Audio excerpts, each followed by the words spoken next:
Welcome into another Aggie Insider Zoomcast. Scott Marsh with you here as we continue to bring you some of the all-time Aggie greats, trying to keep you updated on everything going on in UC Davis athletics as we fight through these challenging times. And this week, our very special guest, one of the greatest players ever in UC Davis baseball history, and of course has gone on and had a great major league career. We're talking about Daniel Descalso. And Danny, it's great to have you on. Thanks so much. And where are we talking with you from today? I'm coming to you from Scottsdale, Arizona today. After all this craziness happened, we just decided it was a better alternative than coming back to the Bay Area or going to Chicago. So we stayed out in Arizona. Very good. And of course, you're in year 2 of a 3-year contract with the Cubs. We're going to get into that. Obviously, the Zoomcast being brought to you by your Geico local office. During the COVID crisis, your local Geico office is open until 8 p.m. each evening to assist with all your insurance needs. Call them today at 916-923-5050 and let the people who do it best help you. First and foremost, Danny, you look healthy, safe, just making sure you and yours are all doing well right now. Yeah, we're making the most of this. We're all healthy and fortunate to have our health right now, and we've just been enjoying some extra family time. Usually this time of year the season's in full go, and I'm on the road half the month and at the field most of the day. So it's just been nice to help out around the house, be a dad, do stuff with the kids, and just enjoy some family time that I wouldn't normally get. Yeah, you'd be right in the thick of the season right now normally. So it is a blessing in that sense, and what is otherwise obviously a very difficult time for everybody. Of course, so much news with MLB right now. The talk that the season could start in July, spring training as early as June. A lot of details that have to be worked out. What can you share with us? What's going on right now behind the scenes in terms of whether we'll see baseball or not? Yeah, I think we're all optimistic about getting a season going here. Hopefully as soon as possible. There's a lot of safety issues that we have to navigate first and foremost, player safety, but also the support staff that makes every game possible. That's coaches, trainers, guys that work in the clubhouse, talking about traveling, people on the airplane, the hotels, buses and stuff. So, we want to make sure that everyone that's out there making the season possible, we can do it safely. And so once we get that worked out, Major League Baseball and the Players Association have had talks about that. And then we have to, get into there's obviously a financial hurdle with, no fans in the stands and just sort of uncharted territory. And we're waiting to hear proposals on that. And the union is keeping all the players informed on those talks. And, you just have to get some details ironed out, and we'll be back here playing soon. Yeah, it sounds like you want to do it if at all possible. So first of all, let's just listen to how you feel about it too. How does your family feel about it? Obviously a lot of safety concerns, as you mentioned. Yeah, I think that they're not – well, I hope they're not going to put us in a position where we're going to be at too much risk. I think that, they've done a good job. The proposal we've seen of just, covering all their bases and trying to make us feel as safe as possible. As far as my family goes, we haven't really decided what our plan is. If it kind of depends on where we host that second spring training, whether it's going to be in Arizona or they're going to do it in Chicago. The traveling is a little bit iffy right now, so they might just stay here in Arizona or head back to California. But, once we have a start date and get things rolling, then we can kind of make that decision. Absolutely. And everybody making the best of it. Obviously, it would be without fans at least to start if this thing gets started. It's hard to ask you such a hypothetical, but can you imagine being in Wrigley Field playing for the Cubs and not having fans there? Yeah, it's going to be very strange. You mentioned Wrigley Field. That's one of the iconic, baseball stadiums with just the energy that the crowd brings on a daily basis. It could be a Wednesday in July, and the bleachers are packed and people are having a good time. Out of the dugout, you feel that energy. I've been asked this question already. It's going to feel like a Florida State League game. I played in the Florida State League in 2008 in A-ball, and there's about 20 people in the stands, and not much energy. So we're going to have to find ways to bring a little extra adrenaline, create our own energy, and not rely on the energy of the crowd. Yeah, it definitely would be an interesting experience, but obviously America is clamoring to try and get some semblance of normalcy. Sports is such a big part of that. So I got to think you and your teammates and everybody kind of look at it as you're doing a service for the country as much as you are trying to get back to your job. Yeah, we realized that, people are looking for any shred of normalcy right now. And if we could get baseball back on TV every night, to give people something to look forward to, we realized that could be a huge morale boost to everybody. So, even the other day, there was some golf on TV for the first time, and I was locked in on the couch. It was the most action I've seen on sports action on TV in a long time. So, we realize what's at stake, and, we want to make sure that, we do it in the safest way possible. Absolutely. And I was right with you. I was watching Rory McIlroy and Dustin Johnson and Fowler tee it off. I was watching NASCAR. I mean, I'll take anything. I've been watching a lot of Korean baseball too. So yeah, I haven't tuned into much KBO action, but I did catch a couple innings the other night, and it was cool to see baseball back on TV again. Absolutely. So we talked with Danny Descalso, one of the all-time Aggie greats. This particular episode of the Aggie Insider Zoomcast brought to you by our good friends at Buckhorn Steakhouse and Putah Creek Cafe. They're cooking up something delicious for you, offering daily specials, take and bake meals, and their signature tri-tips ready for your grill at home. Enjoy a prime rib dinner or two on Friday nights at the Buckhorn or weekend brunch at Putah Creek Cafe. Place your orders online at Buckhorse Steakhouse and PutahCreekCafe.com. All right, Danny, you've been blessed. You're with the Cubs right now. You were drafted in the third round by the St. Louis Cardinals. Of course, another marquee franchise, and playing in St. Louis and for in front of all those fans right there. You've played in two really magical places in your career. I've been really lucky to play for two of the storied franchises in Major League Baseball, and to come up when I did, when the Cardinals were making runs at the World Series, and I got to win a World Series my first year, and go deep into the playoffs for the years after that. Very, very fortunate to play for two great franchises. I always told everyone that my favorite road city was Chicago. Playing at Wrigley Field was second to none. And so last year to be there as a Cub and have them cheering for me instead of rooting against me was great too. So yeah, I've been very lucky. All four franchises that I played for have been first class, and the other two don't have the storied history as the Cubs and the Cardinals, but I've been fortunate in all four spots that I played. Yeah, stops in Colorado with the Rockies, Arizona with the Diamondbacks as well. Talk about with the Cardinals, obviously 2011 being a part of that World Series championship team. What was it like to be a part of that? And for me as a young player in 2011, I'm just trying to establish myself in the big leagues, stick around the whole year, and just get a taste of that big league action and carve out a role for myself. And then, down the stretch, you find yourself in a pennant race and just trying to contribute any way possible.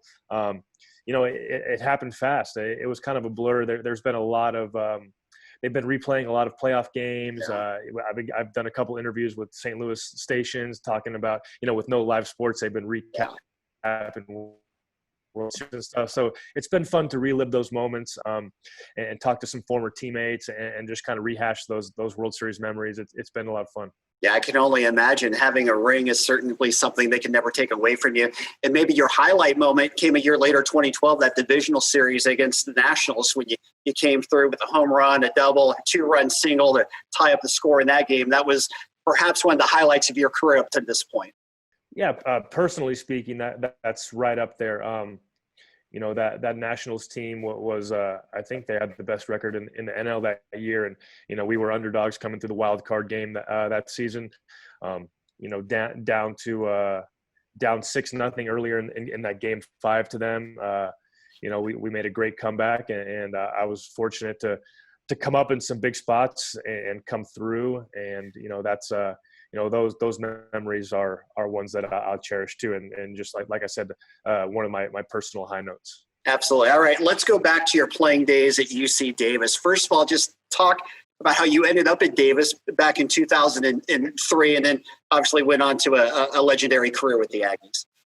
Yeah, so for me, I wasn't very highly recruited out of high school. I wasn't a guy that went to the showcases and kind of jumped off the page, and I didn't get drafted out of high school. And the thing that attracted me to UC Davis was obviously the fact that they were transitioning from Division II to Division I, and the coaching staff made it clear that I was going to have an opportunity to come in and compete for playing time right away. So for me, as a young player who knew that I needed to play to get better, playing in the Big West, facing elite arms on the mound, I knew for me that if I could go into Davis in the fall, show well in fall ball, I could earn a lot of playing time.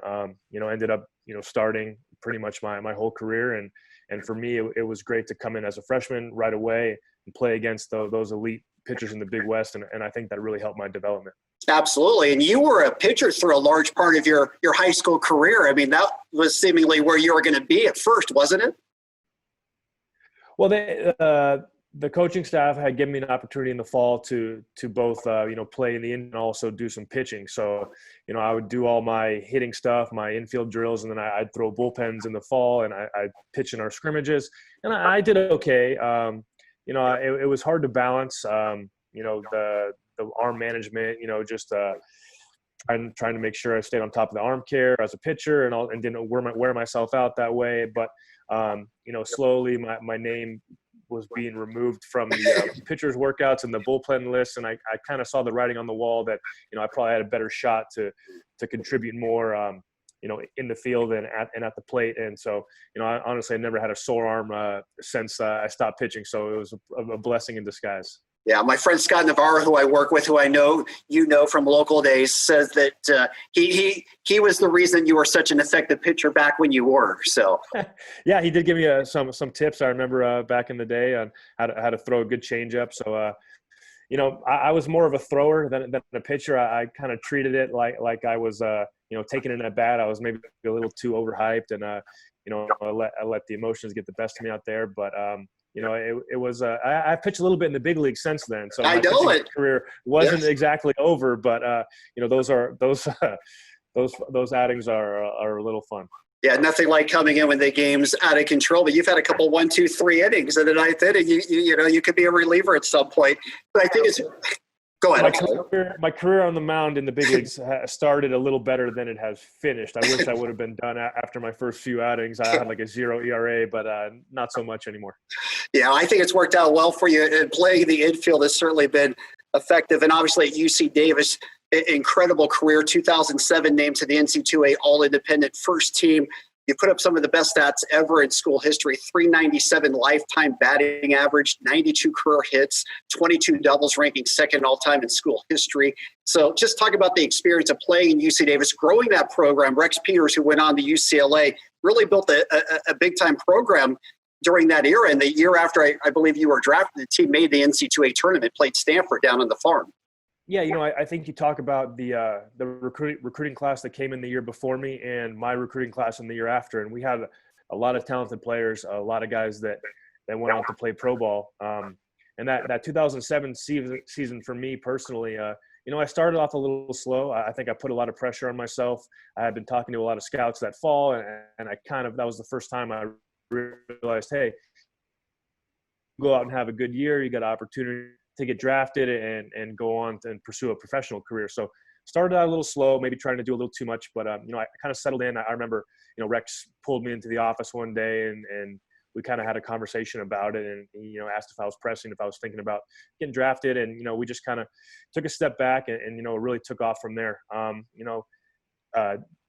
Dobbins Stadium is not a real known as a hitters friendly ballpark, but the gaps are big. So I just tried to stay in the gaps and hit a lot of doubles, take my walks, get on base, and just have good at bats every time. And the season worked out really well. I was really happy with my effort, and the scouts kept coming, and that rest is history. Yeah. Did you have a feeling that you were going to be drafted as high as the third round?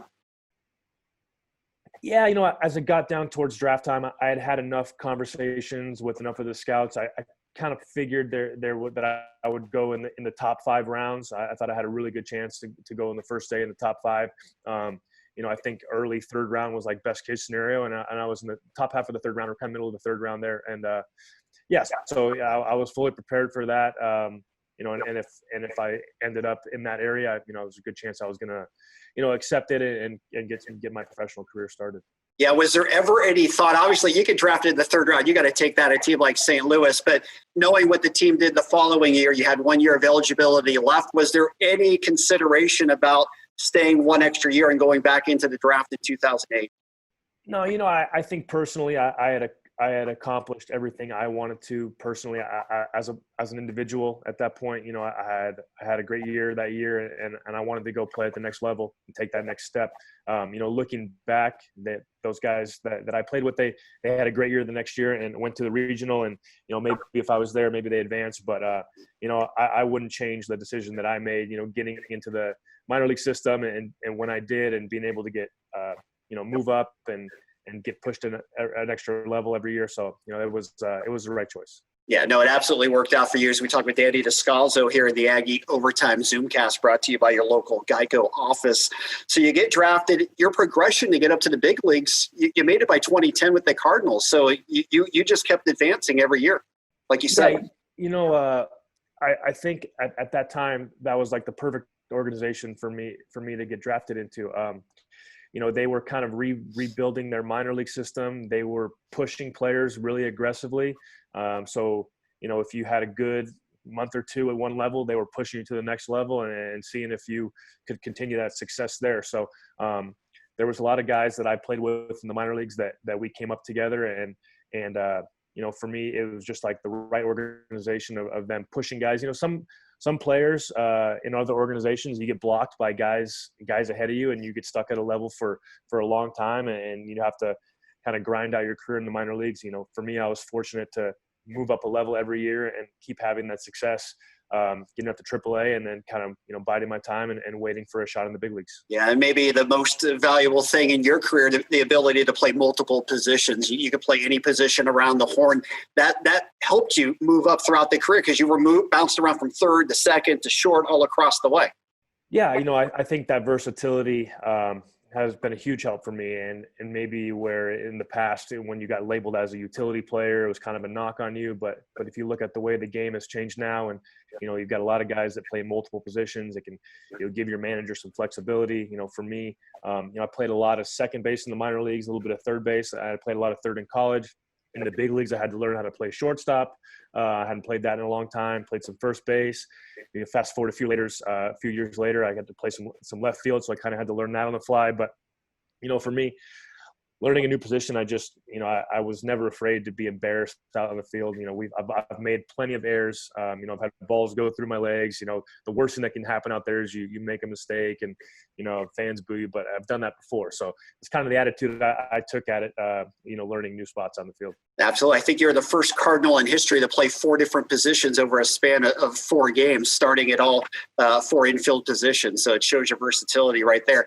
Curious, of all the players you played with, who would you put up there as the best player you've ever played with? For example, obviously you played with Albert Pujols, who was at first base in his prime when you were with the Cardinals. Yeah, you know, Albert's up there. Oh man, it's a tough question. I've been really lucky I've played with a lot of really talented players.